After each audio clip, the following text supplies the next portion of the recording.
I stepped outside to grab my morning coffee from the porch, expecting another quiet day in my new neighborhood, Willow Creek.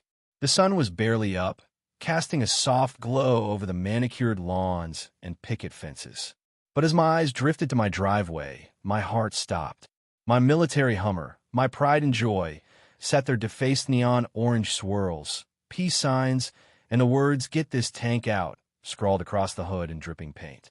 Standing next to it, holding an empty spray can, was a woman with sleek brunette hair, a crisp yoga outfit, and a smug smile that made my blood boil.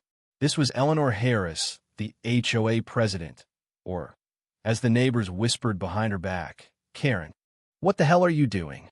I shouted, storming down the driveway, my voice echoing through the serene cul-de-sac. She didn't flinch.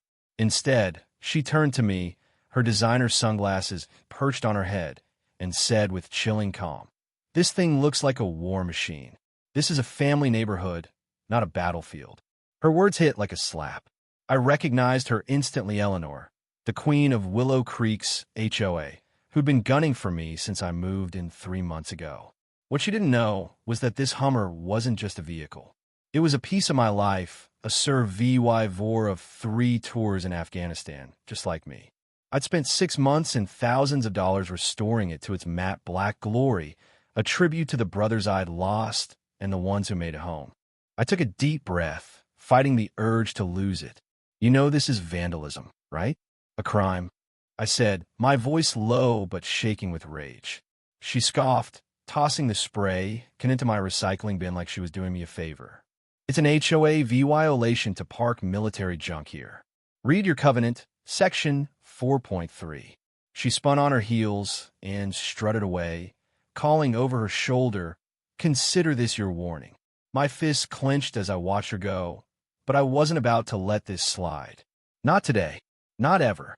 I'd moved to Willow Creek after retiring from the Army, CRAVYing a quiet life after 15 years of SERVYC.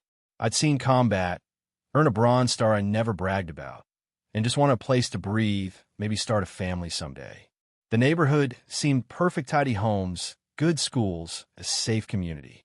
My Hummer, a real military-grade rig I'd snagged at a government auction, wasn't the flashy kind you see in music videos.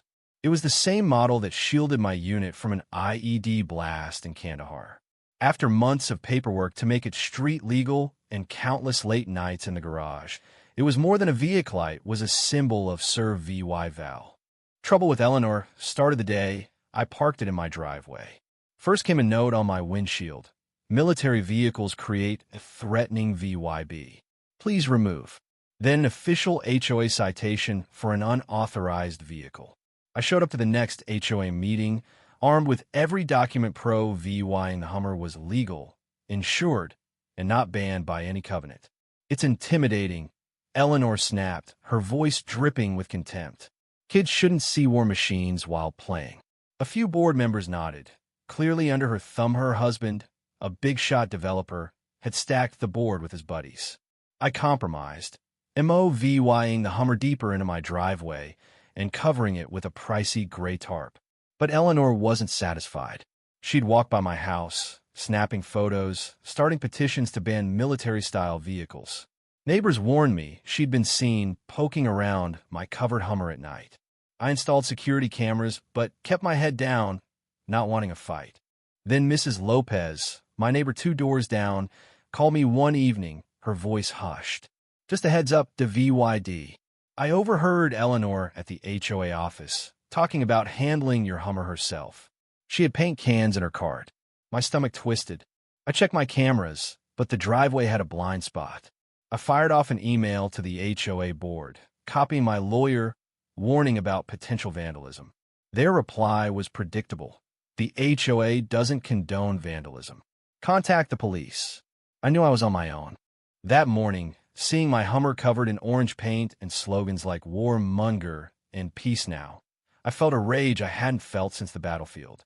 The worst was cowards scratched into the driver's door. It wasn't just an attack on my property, it was personal.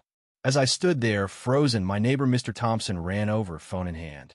"I got all, WYD," he said quietly.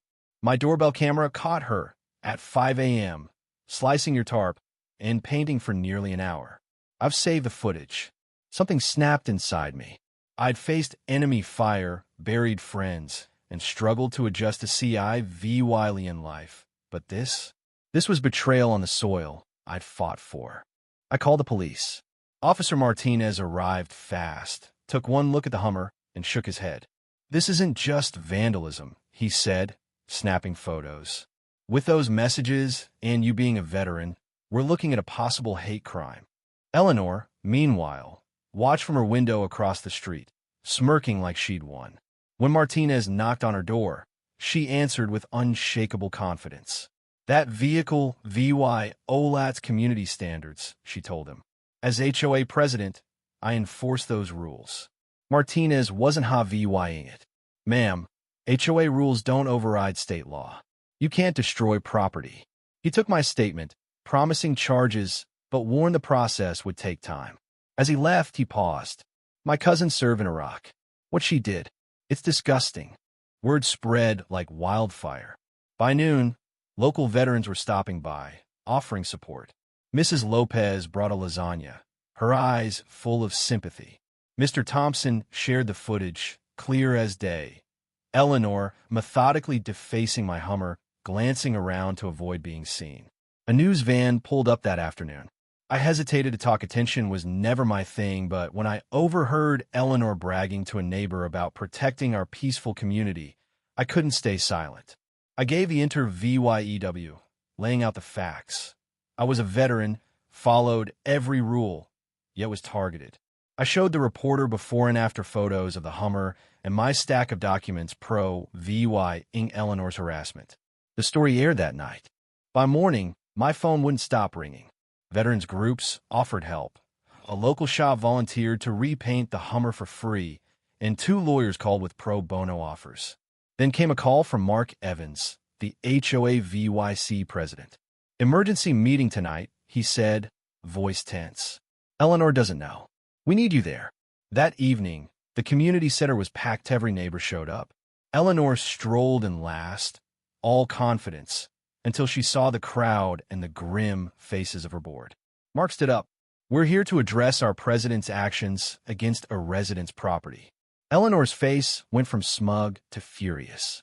"If this is about that tank, I was enforcing our standards," she snapped. Mark cut her off. "We have video of you vandalizing the VYD's vehicle. The police have it, and they're coming with a warrant." Right on cue, 2 officers walked in. "Eleanor Harris," Officer Martinez said, "you're under arrest for vandalism, destruction of property over due law 5,000, and trespassing." The room fell silent as she was cuffed, her perfect composure crumbling. "This is outrageous," she sputtered. "I was protecting property values." As they let her out, our eyes met. For the first time, I saw fear in her gaze, fear of consequences she'd never faced before. The charges were serious. The DA, a veteran himself, pushed hard. The hate crime angle was considered due to the targeted slurs. Eleanor got 18 months of probation, due law 12,000 in restitution, and 200 hours of community service at a veteran center. In court, she whispered, "I was just enforcing the rules," but the judge shut her down. "Rules don't justify crimes, Ms. Harris. Maybe you'll learn that while serving those who fought for your freedom." Standing in my driveway weeks later, watching the shop restore my Hummer, I felt a mix of relief and vindication. Willow Creek rallied around me. Pro-VYing, not everyone shared Eleanor's spite, but the sting of her actions lingered, a reminder that even in peace, some battles follow you home. What do you think? Was Eleanor just a misguided HOA tyrant, or did her actions cross into something darker? Should I have pushed for harsher charges, or was the sentence fair? How would you handle someone like her in your neighborhood?